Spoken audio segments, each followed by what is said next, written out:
पिंपरी चिंचवडमध्ये MIDCच्या आज 1000पेक्षा जास्त इमारती आहेत आणि मागच्या अधिवेशनात सुद्धा हा विषय लक्षवेधीद्वारे मी मांडला होता। संभाजीनगर शाहूनगरमध्ये आज MIDCचे अनेक घरं आहेत, पण तिथे UDCPR लागू नाही आहे आणि आज तिथं पुनर्विकास धोरण याविषयी आपण बैठक लावणार असं आश्वासित केलं होतं। ती बैठक अजून झालेली नाही आहे।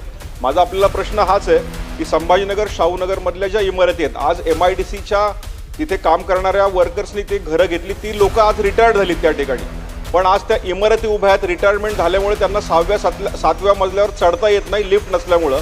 तर आपण हे पुनर्विकास धोरण हे संपूर्ण महाराष्ट्रामध्ये लागू करण्याबरोबर संभाजीनगर शाहूनगर पिंपरी चिंचवडमधल्या ह्या हजारो ज्या बिल्डिंग्स आहेत त्यांच्यासाठी विशेष बैठक घेणार आहात का आणि हे UDCPR व पुनर्विकास धोरण लागू करणार आहात का? MMR रिजनच्या पद्धतीनं जर छत्रपती संभाजीनगर असेल, पुणे असेल, पिंपरी चिंचवड असेल, अशीच परिस्थिती असेल तर या धोरणाची अंमलबजावणी त्या भागामध्ये पण कशा पद्धतीनं करता येईल याचा विचार MIDC नक्की करेल।